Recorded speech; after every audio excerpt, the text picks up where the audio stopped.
Akhirnya KPU secara resmi menetapkan pasangan Pramono Anung Rano Karno sebagai pemenang Pilgub DKI Jakarta satu putaran dengan kemenangan 50,07%. Artinya Marwarar kalah gitu. Padahal dia sudah berusaha maksimal nih. Pertama dengan bilang bahwa pendukung Pram itu kabur karena Anies dukung Pram, kan begitu ya. Satu. Yang kedua, dia bikin sayembara Harun Masiku 8 miliar. Yang ketiga, dia bilang mana lebih kuat, Prabowo, Jokowi atau Pram dan PDI Perjuangan gitu. Sekarang terbukti, ya kan? Pertama, tidak ada tuh kabur pendukung Pramono gara-gara Anies, terbukti tetap menang. Lalu yang kedua, dibuktikan PDI Perjuangan dengan Mas Pram Rano menang satu putaran gitu kan. Yang ketiga, saya belum mendengar Marwarar Sirait menyerahkan uang 8 miliar ke KPK untuk nangkap Harun Masiku. Lah lu, berarti omen-omen dong Marwarar. Percuma. Badan aja yang gede. Sama dengan omongannya. Omong gede loh. Gua tunggu 8 miliar lu serahkan KPK, oke? Kalau nggak usah bergaya, kalah gitu, oke? Kalah menjelaskan kata lu. Emang susah kalau kalah. Muka lu kagak pernah kelihatan di TV lagi. Kasihan deh lu. Sampai jumpa, merdeka. Ridwan Kamil itu ketika dicalonkan pada tanggal 19 Agustus itu adalah hasil dari pemufakatan jahat dengan memborong 12 partai. Tidak ada satupun partai yang bisa mencalonkan lagi kecuali dia. Itu kejahatan terhadap demokrasi. Hingga lawannya kotak kosong atau calon independen. Nggak ada lagi. 19 Agustus itu sebuah deklarasi pencalonan yang merupakan deklarasi sekaligus kemenangan. Iya. Waktu itu PDI belum bisa itu. Nggak bisa gitu loh. Jadi jangan bantah ini gitu. Karena ini fakta sejarah. Termasuk Fahri Hamzah yang bicara panjang lebar di situ. Dia bagian dari persoalan kejahatan demokrasi dan termasuk yang ada di sana semua. Lalu terpostinglah oleh seorang teman bagaimana Anies pada sholat maghrib dia jadi imam dan ayat yang dibacanya adalah Rabbana la tu'akhidna in nasina aw akhtana Rabbana wa la tuhamilna ma la taqata lana bi. Lalu di atasnya dia tulis dia sudah mengetuk pintu langit ketika di Bangkes. Itu kejahatan Jokowi kepada Anies. Halo, Assalamualaikum warahmatullahi wabarakatuh. Apa kabar Sahabat Henrys? Semoga Sahabat Henrys dimanapun berada tetap sehat, tetap semangat. Seperti biasa Sahabat Henrys, welcome back to my YouTube channel Henrys Media. Tahu nggak Sahabat Henrys? Ini ada bocoran bagaimana settingan di Pilgub Jakarta dari awal hingga Pramono disahkan ini. Ges Khalifah itu buka-bukaan bagaimana Anies Baswedan ini diperlakukan oleh siapa kira-kira Sahabat Henrys. Disimak juga sampai selesai ya. Tapi bagi kalian yang baru mampir ke channel YouTube Henrys Media ini, jangan lupa ya support channel ini dengan tekan tombol subscribe di bawah, like, komen, dan juga share ke media sosial Sahabat Henrys semua. Jujur saya merinding mendengar statement atau buka-bukaan dari Ges Khalifah saat Pak Anies Baswedan diperlakukan ketika Gubernur DKI Jakarta oleh Jokowi, ya. Dan ini baru terungkap sekarang gitu loh. Jujur sampai sekarang saya masih mending. Tadi saya sudah nonton, saya merinding banget guys ya. Tapi sebelum itu, yuk kita coba analisa. Dari awal memang RK Suswono ini sudah disetting sedemikian rupa untuk bisa menguasai Jakarta. Tentu ada kepentingan elit di situ. Dibuatlah RK Suswono. Waktu itu harapannya akan melawan kotak kosong, ya kan? Hanya saja kan banyak keinginan untuk Pak Anies Baswedan, apakah Ahok waktu itu juga mencalonkan diri, calon independen yang awalnya ditolak, tiba-tiba dikabulkan oleh MK, adalah calon independen. Ya itu sebenarnya sudah bisa ketebak lah, ya. Seolah-olah ada lawannya nih, RK nih, independen. Sebelum MK memutuskan ambang batas dan PDIP bisa mencalonkan kadernya di Pilgub DKI Jakarta. Sebelum itu kan untuk menjegal Anies Baswedan, jadi memang penjegal Anies Baswedan ini udah lama, udah berjalan lama guys ya. Nanti kalian tonton statement buka-bukaan Ges Khalifah dan jujur merinding banget. Penjegalan Anies ini udah lama, ya kan? Yang kita ketahui kan baru-baru ini ya, sejak Pilpres, kemudian Pilgub, bagaimana skenario politik yang dimainkan untuk menjegal Anies Baswedan bisa ikut kontestasi politik di Jakarta, ya kan? Lewat partai Nasdem, PKS, PKB yang tadi mendukung, akhirnya nggak jadi. Ada tersandra politik. Dan tidak hanya sebatas itu, PDIP ingin mengusungkan pun akhirnya nggak jadi. Jadilah barter politik kayaknya ya, untuk tetap oke, tidak ada Anies Baswedan, tapi PDIP terus bisa melaju berlayar lewat calonnya di Pilgub Jakarta. Nah, nggak taunya kan guys, jadi skenario politik dari awal settingan ini gagal tampaknya. Nggak taunya Anies Baswedan last minute itu mendukung Pramono Rano, ya, mendukung Pramono Rano sehingga merubah peta politik yang ada. Pramono Rano pun bisa menang telak. Dan ini mungkin salah satu doa dan juga mungkin secara tidak langsung langkah politik Pak Anies Baswedan bisa matahkan jagoan-jagoan dari Jokowi maupun Prabowo. Dan alhasil Pramono Rano menang di DKI Jakarta, tapi ini sudah disiapkan di setting sedemikian rupa. Pramono Rano menang, mendadak Prabowo meneken perubahan revisi undang-undang DKJ. Nah, apalagi ada momen Jokowi mendatangi rumah Prabowo. Nah, ini ada gambarnya, netizen temukan Prabowo seperti menunduk di hadapan Jokowi. Nah, ini maknanya apa? Netizen pun mengomentari beragam. Jangan-jangan Prabowo ini masih tunduk dengan Jokowi. Padahal kan Prabowo ini usianya lebih tua daripada Jokowi.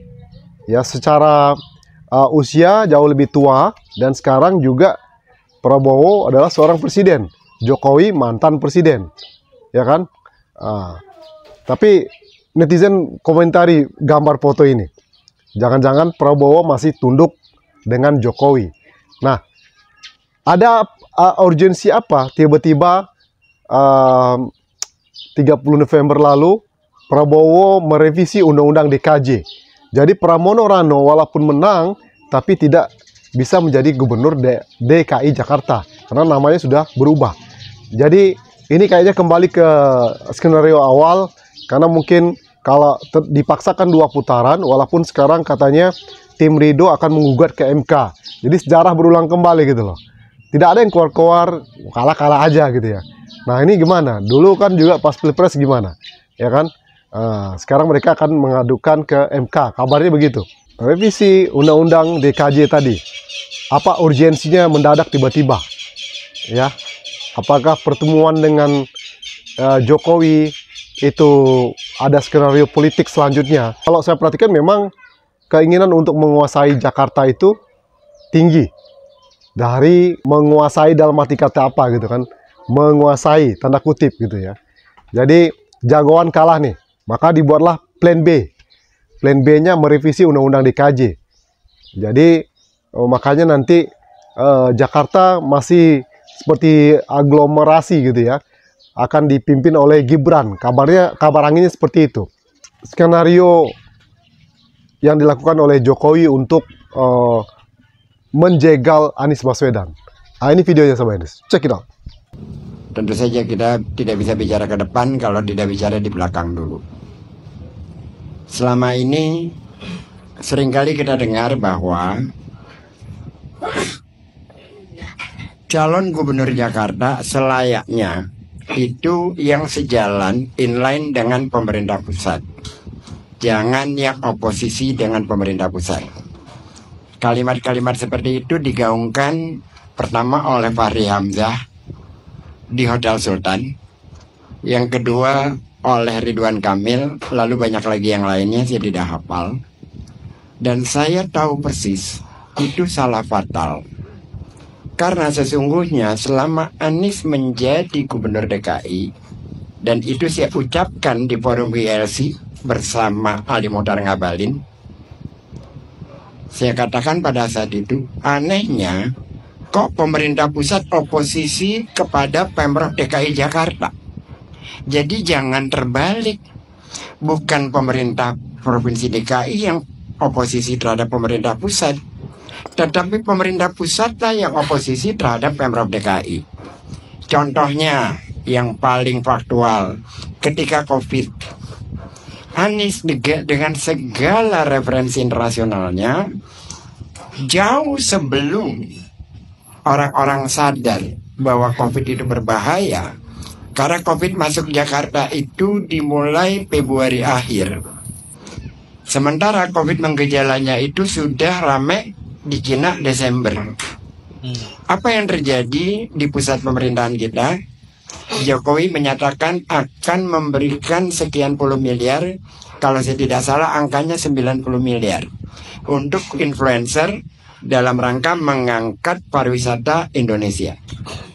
Apa alasan kenapa ingin mengangkat pariwisata? Ali Mohtar Ngabalin bilang COVID, waktu itu belum COVID namanya, masih Corona. Corona tidak akan berlangsung di Indonesia karena kita tropis. Lalu Mahfud MD mengatakan goyang ubur-ubur. Lalu sang menteri Basuki apa itu? Mengatakan cukup makan nasi kucing. Macam-macam hal, semuanya remeh-temeh. Sementara saya bertemu Pak Anies di ruangannya dia. Dalam banyak hal Pak Anies bercanda.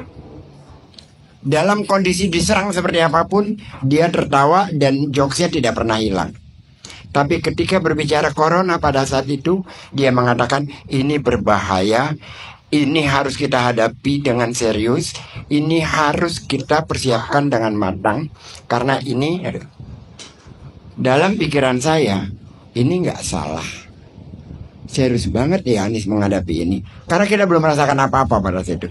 Lalu Pak Anies membuat surat ke Dirjen Imigrasi, meminta agar orang yang baru pulang dari China untuk di tracing.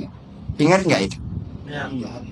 Lalu kemudian turis-turis dari China juga di tracing, agar kita bisa menghadapinya sejak awal. Dan semuanya itu ditolak. Lalu Pak Anies berbicara tentang, waktu itu ada istilahnya tergejala apa PPOK atau apa, ada dua istilah lah itu. Lalu Abu Janda dan kawan-kawan membuat spanduk di jalan, jangan politisasi corona. Jangan lupa itu. Di semua level buzzer-buzzernya Jokowi itu menyerang Anies karena Anies sangat berhati-hati menghadapi corona yang belum ada di Jakarta terjadi. Tapi dia sudah sangat memahami bahwa ini bukan lagi tapi sudah pandemi. Kata dia, kalau pandemi saja itu hanya apa istilahnya waktu itu? Itu hanya gempa. Kalau sudah dikatakan oleh Lembaga Kesehatan Dunia ini pandemi, maka ini gempa dan tsunami sudah. Jadi dia sudah mampu melihat ke depan apa yang akan kita hadapi. Dan saat itu pemerintah Jokowi marah kepada Anies, karena Anies benar-benar serius menghadapi corona, lalu membuat website jakartacorona.id, hingga seluruh Indonesia fokusnya melihat corona itu ke Jakarta, karena Jakarta lah yang siap melihat itu semua dari awal-awal. Dan tak lama kemudian benar-benar terjadi. apa yang dikhawatirkan oleh Anies. Lalu lockdown yang diminta oleh Pak Anies. Kenapa diminta lockdown? Karena Jakarta adalah pusat dari semua orang ada di sini. Agar tidak menyebar ke mana-mana, Jakarta lockdown aja dulu, demi menyelamatkan masyarakat kita yang ada di luar Jakarta. Karena melting pot-nya adalah di Jakarta. Itu satu, kalau kita ingat-ingat ya. Yang kedua, ketika Pak Anies mengatakan rem darurat, lalu muncul istilah di media PSBB total yang bukan dari kalimat Pak Anies. Lalu itu diglorifikasi hingga Erlangga Hartarto mengatakan Bursa Efek Indonesia rugi 287 triliun karena pernyataan Pak Anies tentang PSBB total yang tidak diucapkan oleh dia. Dia hanya mengatakan rem darurat PSBB kedua. Padahal fluktuasi di bursa efek kita per hari 6 sampai 8 triliun saja. Bagaimana ceritanya bisa mencapai kerugian 287 triliun? Itulah perilaku pemerintah pusat. Bagaimana mereka seolah mendapat kredit poin kalau menegasikan Pak Anies. Dan itu sudah sangat terbaca sekali, berkali-kali. Lalu setelah itu rentetan dengan COVID, kejadian Habib Rizik datang dari Arab Saudi ke Jakarta. Ini sangat dramatis. Datang dari mulai Cengkareng, disambut oleh massa karena ditantang oleh Mahfud MD. Puluhan ribu orang menyambutnya sampai di Petamburan. Esoknya dia ke Cipayung. Tak lama kemudian Mahfud MD sebagai Menko Polhukam, dia membuat konferensi pers yang dia sebut nama pada saat itu hanya satu nama, Anies Baswedan. Dan kemudian Pak Anies diperiksa di Kapolda atau di mana 10 jam. Ada yang ingat gak? 10 jam Anies diperiksa saat itu. Yang kita semua berdoa. Lalu terpostinglah oleh seorang teman bagaimana Anies pada sholat maghrib dia jadi imam dan ayat yang dibacanya adalah Rabbana la tu'ahizna inna sina au ahtana Rabbana wa la tuhamilna ma la taqata lana bi. Lalu di atasnya dia tulis dia sudah mengetuk pintu langit ketika di baris krim. Itu kejahatan Jokowi kepada Anies yang dilakukan selama 5 tahun. Jadi jangan pernah Fahri Hamzah mengatakan sebaiknya inline. Yang tidak inline adalah Jokowi, bukan Anies. Itu fakta. Berkali-kali terjadi. Apalagi yang terjadi? Formula E 100% gagal. Saya ada di Ancol pada saat itu. Teman-teman dari Jakpro datang mengeluh, Pak gimana ini? Bagaimana ini bisa berlangsung? Tidak ada satupun BUMN yang memberi sponsor. Seluruh perusahaan swasta yang sudah deal diteleponin untuk membatalkan. Hingga akhirnya berhasil dengan situasi yang sedemikian mencekam. Saya ada pada saat pelaksanaan Formula E. Saya menonton, bukan menonton dengan gembira, tidak. Menonton semoga cepat-cepat habis, semoga cepat-cepat selesai. Agar apa? Agar tidak ada insiden dan sukses. Dengan penuh ketakutan. Karena bagi kita yang ada di situ, situasinya bukan bergembira, bukan. Situasinya adalah bagaimana ini selesai dan cepat sukses. Karena kita tahu bagaimana perilaku Jokowi terhadap Anies. Setelah itu apa yang terjadi? Dibuat-buatlah kasus tentang Formula E, dilaporkan ke KPK. Dan Anies dipanggil ke KPK. Sangat luar biasa jantan. Dia datang ke KPK sendiri. Sendiri dia datang membawa, dia parani teman-teman media, dia tidak ngumpet di kolong mobil kayak Firly itu. Dia parani media, lalu dia masuk dengan pemeriksaan yang sampai jam 9 malam dia baru keluar. Dia keluar, dia bicara di depan media semua di konferensi pers dengan gagah. Bukan kabur lewat pintu belakang seperti ketua umum KPK itu. yang sekarang dikit lagi akan ditangkap. Entah bagaimana Kapolri menghadapi dia itu. Kok kenapa sampai sekarang nggak ditangkap-tangkap? Itu adalah fakta selama ini yang kita hadapi. Itu adalah situasi bertahun-tahun kita hadapi. Bagaimana perilaku pemerintah pusat terhadap Anies. Jadi jangan dibalik Fahri Hamzah, jangan dibalik. Dan ini tidak ada kaitannya dengan Anies. Ini pengamatan yang saya alami secara pribadi. Saya tidak mewakili Anies sama sekali. Jadi apa yang kita rasakan selama ini adalah, bukan kita mungkin ya, saya, adalah kemarahan yang terus-menerus mengkristal. Lalu Anies dimajukan menjadi calon presiden oleh Nasdem dengan berbagai tekanan. Kita sudah sama-sama tahu apa yang terjadi dengan Nasdem, apa yang terjadi dengan PKB, termasuk juga dengan PKS. Menariknya PKS ini, beberapa orangnya, saya tidak katakan semuanya, beberapa orangnya dari awal memang tidak mau sama Anies. Bahkan menjelang Pilpres mereka pengennya ke Prabowo. Kenapa dikejar sampai ke Turki? Ya karena ada masalah internal itu. Siapa orang-orang di dalamnya pernah saya sebutkan namanya secara langsung. Semoga saja PKS cepat-cepat sadar dan cepat-cepat memecat orang ini, karena dialah yang merusak semuanya. Lalu kemudian masuk ke era Pilgub. Sebelum Pilgub Jakarta berlangsung, Pak Surya Paloh dengan jenderal menyatakan, saya ingin mendukung Anda, tapi posisi yang kami alami lebih berat dari Pilpres. Lalu Anies katakan, jangan jadikan Anies sebagai pertimbangan, Bang. Silakan aja Nasdem mempertimbangkan sendiri. Fair. Demikian juga PKB, Caimin. Mobilnya memang di kami, tapi BPKB-nya ada di sana. Kan menterinya diganti sama Jokowi, karena menterinya orang PDIP. Jadi Caimin walaupun berseloroh bicaranya, tapi dia katakan. Itu sama Iris video kali ini. Bagaimana menurut kalian? Skenario-skenario apa lagi yang akan disiapkan untuk politik ke depan? Kita nggak tahu sama Iris ya.